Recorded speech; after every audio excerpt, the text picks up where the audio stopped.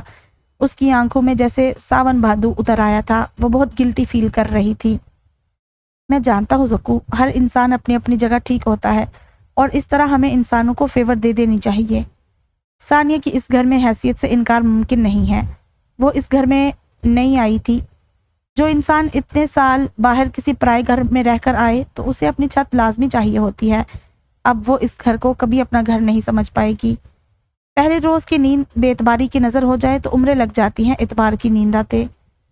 کھڑکیوں کے پار سے اندر آتی ہوئی ہوا نے وار اینڈ پیس کے صفحات پھڑ پھڑا کر رکھ دیے تھے اور مطلوبہ صفحے گم ہو گئے تھے. آئی ایم سوری، وہ رندی ہوئی آواز میں بولی تھی. بیٹیاں معافی مانگتی ہوئی اچھی نہیں لگتی. انہوں نے اس کے سر پر چپت لگاتے ہوئے پکوڑوں کی پلیٹ اس کے سامنے رکھی تھی. وہ شام فراز منزل کی یادگار شاموں میں سے ایک تھی. وہ خوشگپیاں کرتے ہوئے چائے پیتے رہے تھے. ذکی نے ثانی کا سامان مہمان خانے سے اٹھا کر اپنے کمرے میں رکھ لیا تھا. زندگی نے انہیں ایک ساتھ رہنا، کھانا پینا، ہنسنا سکھا دیا تھا. اب زندگی میں سارے رنگ اکٹھے ہوئے تھے. گول میز کانفرنس منعقد ہوئی تھی. وہ تینوں سر جوڑے حالات، لٹریچر اور نفسیاتی ایشوز پر بات کرتے تھے. انہوں نے ایک دوسرے کی موجودگی کو قبول کر لیا تھا. اب بھی کبھی کبھی وہ راتوں کو کھڑکی میں کھڑی ہو کر سکھ چین کے سائے، وہ سیڑھیاں یاد کرتی تھی. انسانوں کی طرح جگہوں کی محبت بھولنے میں بھی صدیاں لگتی ہے. وہ بھی صدیوں کے سفر پر گامزن ہے. یوں ہی کسی پہر ایک ننھی شریر سے سرگوشی اب بھی ثانی افراز کی سماعتوں میں رس گھولتی ہے. ثانی، چوہے کی نانی. لیڈی فہمی کی آنکھیں دھندلا گئی تھی. وہ آنکھیں جپک جپک کر آنسو روکتی اسے پہچان گئی تھی اور اپنے بازو وا کر دیے تھے. وہ ان کے گلے لگا رو رہا تھا. سویٹ ہوم کی انتظامیہ نے اس لمبے چوڑے اور خوبرو مرد کو ہچکیاں لے کر روتے دیکھا تھا. آپ ٹھیک کہتی تھی لیڈی، کچھ نہیں بدلا، سب کچھ ویسے کا ویسا ہی ہے. اگر مجھے کسی جگہ کا اپنی جگہ موجود ہونے کا یقین تھا تو وہ یہی میرا خاندان تھا. آپ سچ کہتی تھی کہ انسان کے لیے ساری کائنات خاندان ہوتی ہے. وہ لیڈی فہمی کا ہاتھ تھامے ان جگہوں کو دیکھ رہا تھا جہاں وہ رہا کرتا تھا، وقت گزارتا تھا. لیڈی فہمی اب بوڑھی ہو چکی تھی. بال سفید گھونسلے میں بدل گئے تھے. آج بھی وہ سیدھی مانگ نکالا کرتی تھی اور گول دھاریوں والا چوگا پہنتی تھی. نظر کی اینک کا نمبر بدل چکا تھا. میں نہ کہتی تھی تمہیں کہ کوئی مقصد پالو، اسے سینچو، پروان چڑھاؤ اور پھر تم اس کی فصل دیکھو. روشن ستارہ کو ہمیشہ اپنے سپوتوں کی کامیابیوں کا انتظار رہا ہے جلال سکندر. وہ گیلری میں بھاگتے دوڑتے بچوں کو دیکھ رہا تھا جو رک جاتے تھے، اسے شرمیلی ہنسی کے ساتھ سلام کر کے آگے بڑھ جاتے تھے. کبھی اس کا بچپن بھی تو ان برآمدوں راہداریوں میں کھیل کود کر بڑا ہوا تھا. ہر چیز حروف اول کی طرح اس کے ذہن میں نقش ہو چکی تھی. وہ کمروں، دیواروں، پلے گراؤنڈز کی تصویریں بنا رہا تھا. اسے یہاں پر بہت کچھ بدلنا تھا. وہ ایک سیکشن میں کھڑے تھے جہاں سارے بچے جمع تھے اور لیڈی فہمی نے اسے روسٹم پر آنے اور کچھ الفاظ کہنے کا اشارہ کیا تھا. وہ خوبصورت ہنسی ہنستا، رائل سے مہکتا، کف فولڈ کرتا روسٹم پر کھڑا اپنے سامنے بیٹھے چہروں کو دیکھ رہا تھا جہاں شناخت کے نام پر صرف اور صرف خاندان تھا. اس کے لہجے کی گونج، الفاظ کا چناؤ اور ملائم مسکراہٹ دلوں کو دھڑکا رہی تھی.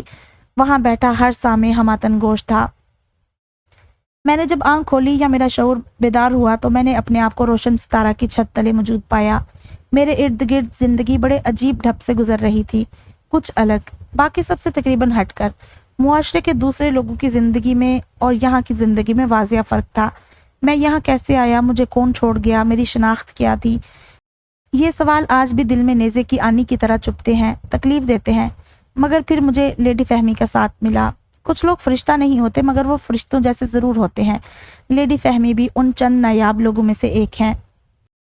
انسانوں کو سوال اور جواب کی کھوج تھکا دیتی ہے. مجھے کبھی سوالوں کی کھوج نے نہیں تھکایا اور میرے جوابوں نے انہیں تپانے سے باز رکھا. انہوں نے میری تربیت کی، مجھے پاؤں پاؤں چلنا سکھایا اور ساری کائنات کو میرا خاندان بنا دیا. بہت چلاک ہیں لیڈی.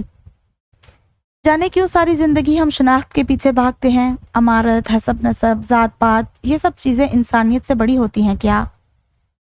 روشن ستارہ نے جس طرح مجھے روشنی دی ہے اور ایک الگ واضح نصب العین دیا ہے، آپ سب کی زندگی بھی یہ اجالوں سے بھر دے گا۔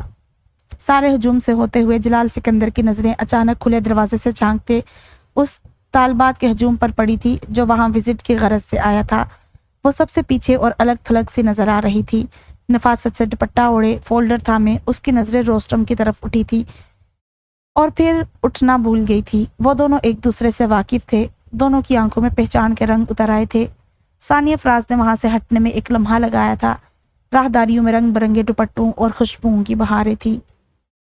وہ ایک ہفتے سے اس ساملی سلونی لڑکی کو پارک میں چہل قدمی کرتے ہوئے دیکھ رہا تھا۔ وہ ارد گرد سے بالکل بے نیاز نظر آ رہی ہوتی تھی، چہرے پر بلا کا سکون اور ملاحت ہوتی تھی۔ کبھی کبھار دونوں کی ایک دوسرے کی طرف نظر اٹھ جاتی تھی اور شناسائی کے رنگ آنکھوں میں آ کر ٹھہر جاتے تھے۔ وہ ایک بادلوں بھری شام تھی جب کوٹ کی جیبوں میں ہاتھ ڈالے جلال سکندر اس کے سامنے جا کھڑا ہوا تھا۔ کیسی ہیں آپ؟ لہجہ محتاط اور سنجیدہ سا تھا۔ وہ منرل واٹر کی بوتل تھامے کھڑی تھی۔ میں ٹھیک ہوں، آپ کیسے ہیں؟ جواباً اس کی خیریت دریافت کرنا اس نے اپنا فرض سمجھا تھا۔ اللہ کا شکر ہے۔ آپ پچھلے 2 دن سے غیر حاضر تھی، خیریت رہی؟ وہ چونکی تھی۔ جی بس وہ موسمی اثرات، فلو ہو گیا تھا۔ اپنا خیال رکھا کرے، صحت زیادہ اہم چیز ہوتی ہے۔ کوشش کروں گی۔ وہ آہستہ آہستہ چلتی شام کے دھندلکے میں گم ہو گئی تھی۔ آنے والے دنوں میں ان دونوں میں تھوڑی بہت بات چیت ہو جاتی تھی۔ جلال سکندر کو وہ دنیا کے باقی لوگوں سے ہٹ کر ذرا سی غیر معمولی لگی تھی۔ وہ اپنا پسندیدہ منظر ڈھونڈ کر اسی پہ نظریں جما کر بیٹھی رہتی تھی۔ رنگ برنگی تتلیاں، بھاگتے دوڑتے بچے اور پرندے، یہ 3 چیزیں اس کی نظروں کا محور ہوا کرتی تھی۔ آپ کی کیا مصروفیات ہیں؟ میں سوشل ورک میں ماسٹرز کر رہی ہوں۔ بہت اچھا سبجیکٹ چنا آپ نے، یعنی کہ آپ انسانیت کی خدمت کرنا چاہتی ہیں۔ جی ہاں، کم از کم اس طرح میں اپنے ضمیر کو ضرور مطمئن کر پاؤں گی۔ کچھ مصور حضرات نے پارک کے تنہا اور ویران گوشوں میں ایزل کینوس سجا رکھے تھے اور ان کی پوروں سے رنگ کھیل رہے تھے۔ وہ سحر زدہ سی ان نامکمل پینٹنگز کو دلچسپی سے دیکھا کرتی تھی۔ آپ کو پینٹرز اچھے لگتے ہیں؟ جی نہیں، مجھے تصویریں اچھی لگتی ہیں۔ اس نے خشمگین نظروں سے اسے گھورا تھا۔ وہ ہنس دیا تھا۔ آپ کیا کرتے ہیں؟ آرکیٹیکٹ ہوں۔ وہ حیران ہو کر مڑی تھی۔ آپ نے کبھی ذکر نہیں کیا مجھ سے اس بات کا؟ بس آپ نے کبھی پوچھا ہی نہیں، وہ کندھے اچکاتے ہوئے بولا تھا۔ جانے کیوں ثانیہ فراز کو لگا تھا کہ وہ اپنی روزمرہ روٹین میں وہ بہت ہی کم مسکراتا ہوگا۔ اب وہ ہنستا تھا تو بہت پیارا لگتا تھا۔ کچنار کے پاس گزرتے ہوئے وہ شاخوں کو ہلاتا تھا تو گلابی پھول ٹوٹ ٹوٹ کر گرتے تھے۔ وہ ہتھیلیوں میں بھر لیتی تھی۔ آپ سماجی بہبود کے میدان میں آگے کیا کرنے کی سوچ رکھتی ہیں؟ وہ تفصیل سے اس کے خیالات جاننا چاہ رہا تھا۔ جوتے اتار کر اب وہ اطمینان سے گھاس پر چل رہی تھی۔ ہر بار وہ جلال سکندر کو حیران کر کے رکھ دیتی تھی۔ ہم سوشل ورکرز بہت کچھ کرنا چاہتے ہیں، تعلیم اور صحت کے میدان میں انقلاب برپا کرنا چاہتے ہیں، مگر اس سب سے پہلے ہمیں اپنے لوگوں کی سوچ کو بدلنا ہوگا، تب ہی کچھ ہوگا، ورنہ نہیں۔ مجھے بے گھر لوگوں کو گھروں میں دیکھنا ہے، ایک ایسی چھت کے نیچے جو صرف اور صرف ان کی اپنی ہو، جہاں سے انہیں کوئی بھی کبھی بھی نکالنے کی جرات نہ کر سکے۔ جوتے کی نوک سے گھاس کو ریتتا ہوا وہ لمحے بھر کے لیے چپ ہو گیا تھا۔ جانے کیوں وہ اس سے اپنا آپ شیئر کر ہی نہ پایا تھا۔ جانے وہ کیا سوچے، کیا سمجھے۔ لیڈی فہمی کتنا سمجھایا کرتی تھی کہ شناخت کے سوالوں کا ہنس کر جواب دے دو اور بس، مگر آج اسے علم ہوا تھا کہ ہر اصول ہر جگہ اپلائی کرنے کے لیے نہیں ہوتا۔ آنے والی زندگی میں بہت بار ایسے حالات سے واسطہ پڑنے والا تھا۔ ایک بار وہ انہیں شاپنگ مال میں آ ٹکرایا تھا، جہاں وہ اور زکی مطلوبہ لباس کی تلاش میں ماری ماری پھر رہی تھی، اور زکی اس برانڈ والوں کو بے نقد سنا رہی تھی جو ہر اچھی کلیکشن کم تعداد میں کیوں بناتے تھے۔ وہ بابا کی گاڑی لے کر آئی تھی اور ڈرائیو بھی زکیہ نے کی تھی۔ ساتھ بیٹھی ثانی تو بس ہولتی رہی تھی اور خود کو سڑک کے مناظر میں گم کر رہی تھی۔ وہ دونوں سیڑھیاں اتر رہی تھی جب وہ 3 پیس سوٹ میں ملبوس ان کے سامنے آیا تھا۔ السلام علیکم ثانیہ، کیسی ہیں آپ؟ وہ براہ راست اس سے مخاطب ہوا تھا۔ زکیہ نے حیرت سے ان دونوں کو دیکھا تھا۔ وہ خوبرو نوجوان کون تھا اور ثانیہ سے کیسے واقف تھا؟ ثانی کو زکیہ کی موجودگی میں اس طرح اس کا مخاطب کرنا عجیب شرمندگی میں ڈبو گیا تھا۔ وعلیکم السلام، جی اللہ کا شکر ہے، وہ تھوک نگلتے ہوئے بمشکل بولی تھی۔ جلال نے کافی کی آفر کی تھی مگر وہ اسے ٹھکرا کر جلدی جلدی گاڑی کی طرف آ گئی تھی۔